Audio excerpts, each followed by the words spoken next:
lagi ke podcast Ruang Temu Rasa. Kita bertemu, berbagi rasa.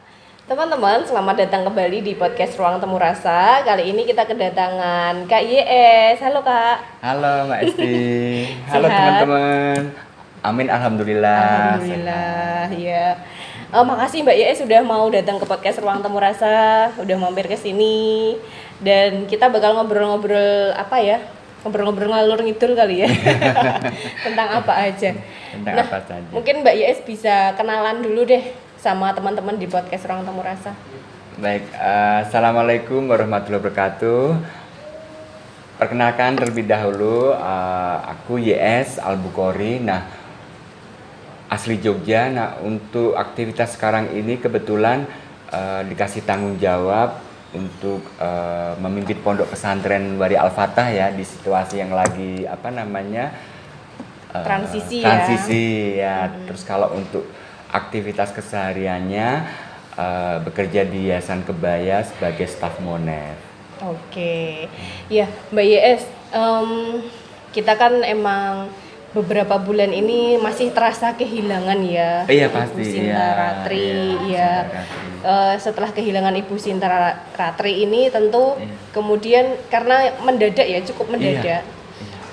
Sehingga kemudian posisi Pondok Pesantren Al-Fatah itu sekarang kesibukannya jadi kayak gimana? Masih tetap aktivitas seperti biasa atau gimana?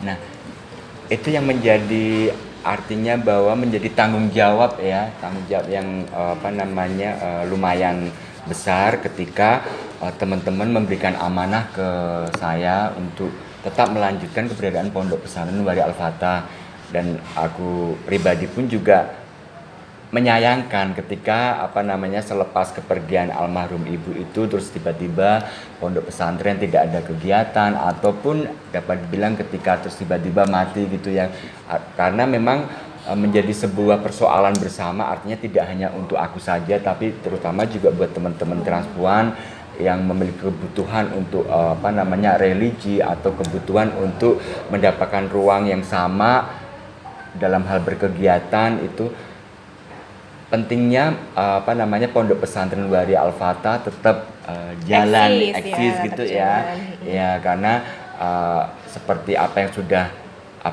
dilakukan oleh almarhum Ibu Mariani ataupun oleh juga almarhum Ibu Sinta Ratri gitu mah, perjuangan beliau itulah yang harus bisa kami contoh untuk bagaimana sih keberadaan teman-teman transpuan di Jogja tetap yang tadi saya bilang, punya wadah, punya ruang untuk berkegiatan, ya kan, itu kondisi yang sekarang. Dan untuk kegiatan regulernya alhamdulillah tetap masih bisa berjalan, kayak kegiatan mingguan yang itu sudah menjadi tradisi yang dilakukan oleh pondok pesantren ya, melalui pengajian, belajar ngaji, sholat bareng, termasuk kajian-kajian yang nanti akan banyak diberikan oleh tim-tim pengajar, itu tetap masih bisa berjalan. Alhamdulillahnya ya. Jadi kesedihan itu ada di awal-awal, tentu nggak ada yang nggak sedih atau nggak kehilangan, tapi alhamdulillahnya sekarang udah lagi berkegiatan gitu teman-teman di pondok pesantren, ngaji mingguan, belajar baca Iqra dan Al-Qur'an gitu ya, terus juga sholat bareng kayak gitu. Nah, kalau program-program yang selama ini dilakukan yang dekat-dekat ini apa, Kak YS? Kalau yang dekat-dekat ini kita masih melanjutkan program yang sempat terpending ya Mbak Esti ya. Jadi sudah ada beberapa kegiatan-kegiatannya sudah kita plotkan dan akan kita lakukan di bulan Agustus itu, seperti kegiatan job alternatif itu nanti akan ada 30 teman-teman transpuan yang masuk di database pondok pesantren yang akan kita libatkan di kegiatan itu, dan akan kita pecah 15 teman-teman akan dapat materi tentang pelatihan pijat, terus yang 15 orang lagi akan dapat materi tentang pelatihan make up artist. Kemudian nanti akan ada juga kegiatan pelatihan advokasi anggaran. Kemudian akan masih beberapa kegiatan yang lainnya seperti audiensi ke Polda DIY, termasuk kegiatan cross learning itu sudah kita jadwalkan Dijadwalkan. ya, karena biar bagaimanapun juga kegiatan yang seharusnya itu dilakukan dan sempat terpending tetap kita lakukan ya. Iya. Ya. Gitu. Nah, ini kan kedepannya tentu pondok pesantren sekarang berlokasi di Kota Gede. Iya, iya. Nah, itu nanti sudah ada rencana belum? Kemudian nanti kedepannya akan bagaimana kayak gitu? Iya. Kalau rencana pasti ada ya, pasti ya. Pasti ada ya. Cuma artinya kan itu kan butuh diskusi yang panjang ya kan, dan harus melalui proses, tidak boleh gerusak-gerusu ya. Karena ya ada sih pandangan atau rencana nanti pindah di mana kemana gitu ya, ya kan. Itu sudah kita pikirkan terus karena kenapa yang tadi aku katakan memang tidak boleh gerusak-gerusu gitu kan. Pondok pesantren kan kebetulan kan isunya kan membawa isu religi ya. Betul. Yang dimana kalau ngomong masalah isu religi kan sangat sensitif juga sekali gitu, apalagi terkait dengan historis yang di 2016 ya. Betul. kan nah itu yang memang butuh kehati-hatian bagaimana nanti kita menentukan lokasinya, bagaimana dengan lingkungannya, masyarakatnya, itu banyak hal yang harus kita pikirkan dulu. Betul, agar tetap kegiatan ponpes itu bisa berjalan dengan baik kayak gitu. Juga teman-teman yang kalau dulu kan banyak sekali tentu kita tahu lah pondok pesantren Waria Al-Fatah ini sudah banyak yang melakukan riset, penelitian, untuk baik kajian untuk skripsinya, tesisnya kayak gitu, atau hanya sekedar menulis jurnal kayak gitu. Nah, selama ini sudah ada lagi yang belum teman-teman yang kemudian datang untuk melakukan hal yang sama? Jadi periode yang transitif ini tetap sama, dapat dibilang malah lebih banyak. Ya, bukan lebih banyak, artinya tetap banyak gitu, ada aja ya. Kayak kemarin di bulan puasa itu malah di dalam satu kampus aja malah ada 3 orang yang datang ke Ponpes untuk terkait dengan bentuk riset untuk skripsinya ya. Itu di satu kampus yang sama, di fakultas yang sama, belum yang lainnya, itu masih banyak gitu. Nah, cuma aku tetap meyakini begini sih Mbak Esti, bahwa ketika kita punya niat baik pasti akan ada jalan yang terbaik juga ya. Betul. Ya karena memang bagaimana keberadaan pondok pesantren itu kan berusaha untuk memfasilitasi teman-teman ya dengan kebutuhan religinya dengan cara yang nyaman sesuai dengan identitas gendernya. Jadi saya meyakini bahwa ketika nanti tempatnya di mana, walaupun butuh strategi juga ya ketika mendapatkan tempat yang baru ya, kita butuh sosialisasi juga ke lingkungan sekitar, ke warga ya. Itu sudah kami pikirkan bersama ya di tim-tim pengurus. Iya betul. Nah kalau sekarang ini berapa sih Mbak YS ininya yang tergabung gitu ya? Yang ini baru dikira-kira ya, memang belum sempat update lagi ya kan. Cuma terakhir kemarin itu memang ada 63 ya teman-teman yang tergabung di pondok pesantren. Tapi mengingat di situasi Covid di 2020, 2021 itu kan dari 63 kan banyak teman-teman yang sudah berpulang lebih dahulu ya. Ya itu yang belum kita hilangkan dari database-nya ya. Dan itu ada sekitar 11 teman-teman yang meninggal dunia. Nah, artinya yang memang itu yang patokan 63 sudah tidak bisa menjadi patokan lagi ya. Tapi saya rasa saya pikir untuk kondisi sekarang itu ya ada sekitar 50 teman-teman yang masih bergabung dan berkegiatan di Ponpes. Oke. Nah, mungkin ya ada juga mungkin yang belum tahu nih. Itu tadi kan ada kegiatan ngaji dan sholat bareng kayak gitu. Nah, sebenarnya dibatasi nggak sih kalau yang pengen ikut ngajar ngaji gitu mamanya, atau yang pengen datang kayak gitu?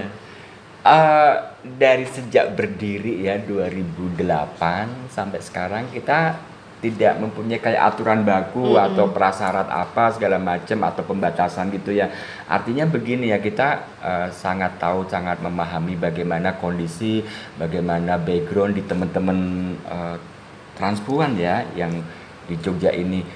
Malah kita bersyukur ya, artinya begini ya, di tengah situasi yang dihadapi yang sudah rumit, karena kita banyak teman-teman yang masih harus bekerja di jalanan ya, masih ada yang ngamen, ada mungkin yang masih juga bekerja nyembong ya istilahnya ya nih. Apalagi yang sekarang mungkin hotspot untuk bekerja malam kan sudah dibatasi, memang bahkan sudah banyak yang hilang ya. Dan dimudahkan oleh media ya, yang masih ada beberapa teman yang open BO. Artinya begini, di dalam keseharian mereka bekerja, dalam 1 minggu sudah mau berkegiatan belajar ngaji, sholat bareng, itu sudah bersyukur. Artinya seperti itu, karena Pondok Pesantren Waria juga tidak punya kuasa untuk melarang ya. Artinya kalian sudah jadi santri, nggak boleh bekerja seperti itu lagi, kita juga nggak punya kuasa untuk itu. Artinya ketika mereka di dalam satu waktu muncul kesadaran untuk datang ke pondok pesantren, belajar Iqra, yang lain atau yang sudah lancar belajar Al-Quran, terus melakukan sholat berjamaah, itu ya kita sudah merasa senang ya. Iya betul ya, jadi ada kepuasan tersendiri ya, maksudnya tidak harus begini begitu, tidak harus pagu yang termasuk dalam hal menentukan ketika sholat ya, artinya ya terus kalian harus pakai mukena gitu juga enggak gitu. Itu kita kembalikan lagi ke bentuk kenyamanan masing-masing ya. Ada yang masih nyaman pakai sarung ya silakan, ada yang nyaman menggunakan mukena juga silakan, seperti itu. Iya. Nah, Mbak YS kan setelah kehilangan Bu Sinta ini juga teman-teman yang lain tuh gimana responnya sekarang ini?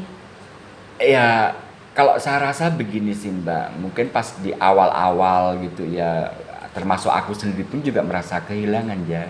Ya itu hal yang sama ketika dulu di periode Bu Mariani ya, yang biasa Bu Mariani guyonannya menghandle ya, terus tiba-tiba nggak ada.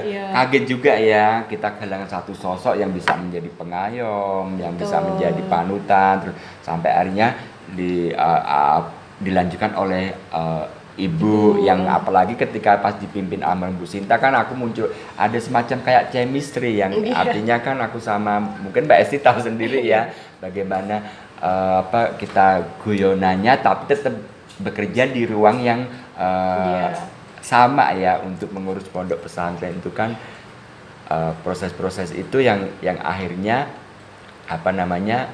aku kaget kayak nggak menyangka sama sekali kok secepat itu ya. Betul. Tapi akhirnya aku juga begini sih, bahwa kita tidak bisa melawan juga ya apa yang sudah menjadi ketentuan ya kan. Itu yang artinya bagaimana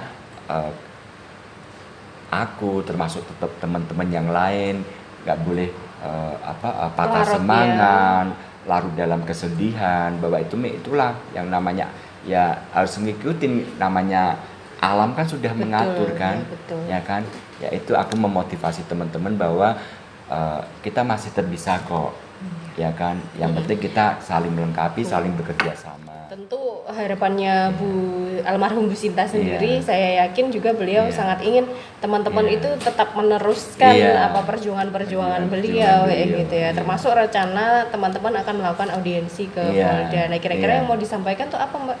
Iya, kita lebih sebenarnya konsep yang dibangun oleh Pondok Pesantren Waria Al-Fatah itu yaitu kan sangat sederhana sekali ya, artinya ya dari kegiatannya termasuk yang lainnya gitu. Jadi kalau ngomong masalah apa yang dibawa itu yang penting bagaimana kita bisa kulonwun bersilaturahmi dengan pihak Polda dan menyampaikan aja secara sederhana bahwa Waria pun juga menjadi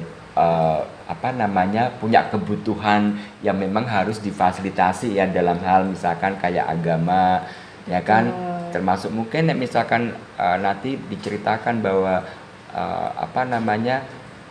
di dalam masyarakat kan sebenarnya kan sama ya kedudukannya, hanya membedakan masalah perbedaan gendernya ya. Kayak kenapa keberadaan pondok pesantren yang jelas-jelas punya kegiatan positif tapi bagi orang lain dianggap salah dan tidak boleh segala macam, ya mungkin betul seperti itu.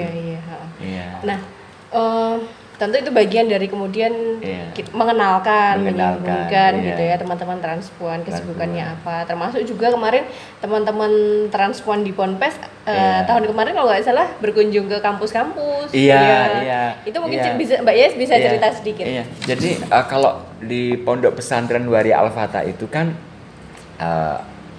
ada dua jenis kegiatan ya, kegiatan rutinitas yang dapat dibilang kegiatan regulernya Ponpes yang jadi ciri khasnya Ponpes ya, yang itu yang saya bilang setiap minggu sore ya kan diawali belajar ngaji, dibagi beberapa kelas, yang Iqra sendiri, yang Al-Quran sendiri, ada kajian dari tim pengajar, dilanjut sampai ke sholat-sholat berjamaah, itu kan kegiatan rutinitas. Nah, ada beberapa kegiatan non rutinitas tapi itu dilakukan sepanjang 1 tahun dan setiap tahun selalu dilakukan, misalnya kayak pondok pesantren go to kampus ya kan, kegiatan-kegiatan misalnya kayak ziarah kubur sebelum bulan Ramadan ya kan, kegiatan bakti sosial, belum termasuk kegiatan-kegiatan untuk pengembangan kapasitas buat keterampilan buat teman-teman santri ya, yang tadi saya bilang akan ada pelatihan pijat, pelatihan make up artis, semua kan. Nah, kayak di tahun kemarin kan kita ada pelatihan pararegal, pelatihan komputer. Nah, itu tuh kita di kegiatan non rutinitas tapi tetap dilakukan dalam 1 tahun gitu ya. Betul. Karena sifatnya masih tentatif ya. Beda ketika yang kegiatan reguler setiap minggu sore, itu berlangsung dari 2008 sampai sekarang. Alhamdulillah. Pernah ini ya, ada sesekali pasti. Ada liburnya, tapi tetap. Biasanya liburnya itu dulu biasanya kayak ketika mungkin almarhum ibu lagi ada kegiatan di mana diliburkan gitu kan. Seperti itu. Ya, kalau ini nanti harapannya ke depannya tetap terus ada ya ruang buat teman-teman kemudian tetap beraktivitas di dalam satu wadah bernama Ponpes Al-Fatah. Gitu. Tentu juga pasti ada suka dukanya deh selama Mbak Yes juga di Ponpes ini ya gitu. Cerita sukanya aja Mbak. Dukanya nggak usah diceritain deh. Tapi gini juga sih Mbak Esti ya. Artinya kan aku kan mulai bener-bener berproses aktif ya di 2010 ya, saat masih di Noto Yudan itu sampai sekarang, artinya sudah ada 13 tahun walaupun proses awal berdirinya pondok pesantren itu aku juga ikut berproses ya di 2006 itu saat wujudnya masih bentuk pengajian gitu. Dapat dibilang kalau ngomong masalah dukanya seperti apa, aku menggambarkan malah mungkin yang 95%-nya suka ya. 5%-nya itu yang nggak suka saat pas peristiwa 2016 itu ya. Mungkin Mbak Esi juga ingatkan di bulan Februari itu. Jadi kenapa aku lebih banyak bilang sukanya ya, artinya kan jadi kayak terbangun keluarga kedua setelah keluarga biologis ya. Artinya kan di pondok pesantren kan banyak teman-teman yang jadi anggota ya, teman-teman transpuan gitu ya kan. Terus kita jadi lebih terjalin silaturahminya, terus obrolannya segala macam karena seringnya ketemu kan, jadi betul gregetnya berbeda ya. Jadi kayak semacam keluarga kedua setelah keluarga biologis gitu. Itu yang saya rasakan, termasuk selama berproses aku jadi banyak teman-teman, bahkan teman-teman di luar komunitas. Betul. Karena di sana kan banyak sekali kan teman-teman. Termasuk Mbak Esti. Termasuk Mbak Esti juga kan, artinya yang dari tidak kenal jadi kenal, terbangun pertemanan itu kan. Belum kalau masalah apa namanya yang lain-lainnya itu kan dapat dibilang kan bonus ya, aku bilang bonus. Jadi ketika tiba-tiba nanti ada undangan untuk ponpes, kegiatan di mana dan harus menghadiri di mana, yaitu karena buah tadi Dari itu itu ya. selama berproses di pondok pesantren. Bicara soal keluarga, nah bicara soal keluarga Iya. ini kan menarik juga kalau ada apa keluarga support keluarga ya. Oh iya, Ya. iya. Nah itu Mbak Yes bisa cerita dong soal keluarga transpuan mensupport keluarga transpuan yang lain kayak gitu. Iya. Nah, itu seingatku itu muncul di awal-awal 2017 ya. Kegiatan family support group itu ya, karena ya kan family support group. family support group itu. Jadi waktu itu apa namanya? Kita memetakan sih teman-teman mana yang keberadaannya sudah diterima oleh keluarganya, karena kan dapat dibilang kan untuk kasus yang di Jogja kan juga pertama juga banyak di samping teman-teman waria yang dari luar kan, ya kan, tapi kan bukan berarti terus dia terputus, karena ada juga beberapa teman-teman yang notabene mungkin dari luar Jogja tapi tetap menjalin komunikasi dengan keluarganya juga ada gitu. Nah, kemarin kita adakan kegiatan family support group yang harapannya antara apa namanya keluarga transpuan ini dengan keluarga ini saling kenal, saling mendukung, saling mensupport, berbagi sharing seperti itu. Jadi kayak tadi barusan juga yang di PKBI DIY itu kan ada pertemuan ini ya pararegal, lebih ke pararegalan sih untuk family transpuannya. Kayak tadi ada kakaknya Mbak Ola dateng, adikku dateng, ya kan, terus tadi yang model-model seperti itulah. Jadi juga dengan berjejaring ini atau di satu forum ini juga menambah kapasitas pengetahuan bagi transpuan sendiri, termasuk juga keluarganya. Karena gitu. Tadi sempat gimana ketika ada kasus-kasus hukum, tindakan apa sih yang bisa dilakukan oleh pihak keluarga. Seperti tadi ada materi seperti itu juga. Dan tentu itu juga bisa dibagi dengan keluarga yang lain, keluarga transpuan gitu. Ya, menyenangkan sih.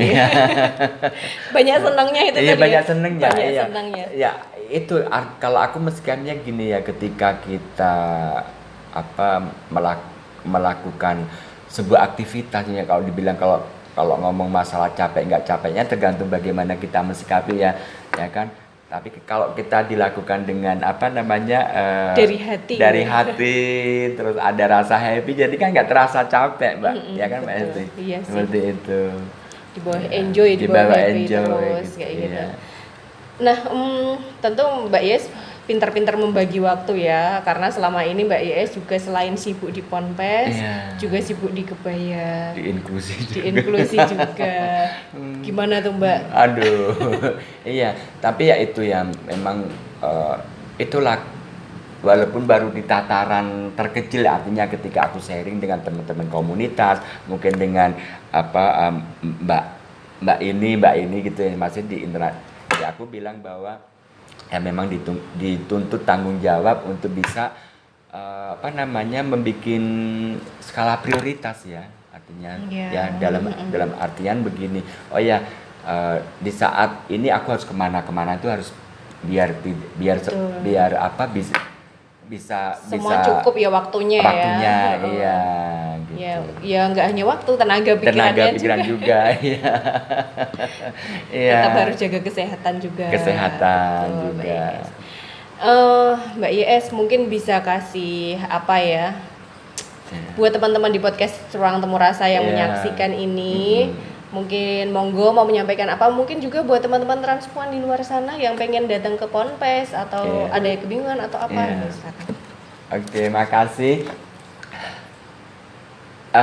Kalau dari aku sendiri, artinya begini, kalau ini kan terkait tentang keberadaan pondok pesantren ya, materinya apa, dan yang ada kaitannya dengan transpuan gitu ya, Mbak. Betul, ya. Jadi bahwa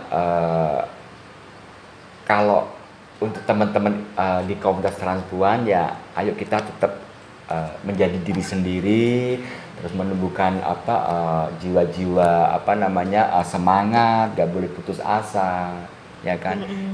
Karena dengan kita punya rasa-rasa itu kan menjadi bagian untuk afirmasi diri ya. Jadi biar menjalani aktivitas keseharian kan jadi lebih enteng, lebih enjoy. Jadi harapanku seperti itu buat teman-teman di komunitas dan untuk ke masyarakat yang luas, termasuk buat teman-teman yang menyaksikan podcast ini ya, bahwa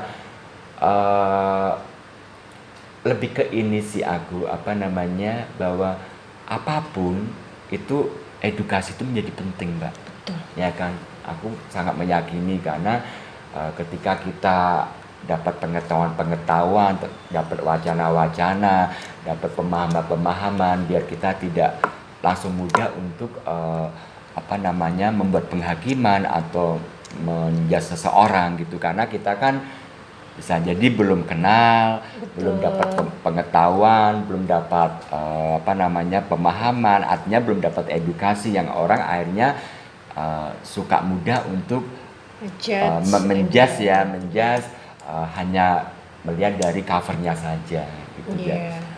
Oke. Makasih Mbak YS pesannya buat teman-teman di podcast Ruang Temu Rasa. Makasih juga udah datang ke sini jauh-jauh. Sama-sama, aku juga merasa terhormat ya diundang oleh Mbak Esti gitu. Ya pokoknya makasih banget. Nanti kapan-kapan saya juga gantian main ke Ponpes lagi. Sekian dulu teman-teman di podcast Ruang Temu Rasa. Terima kasih sudah menyaksikan podcast kali ini.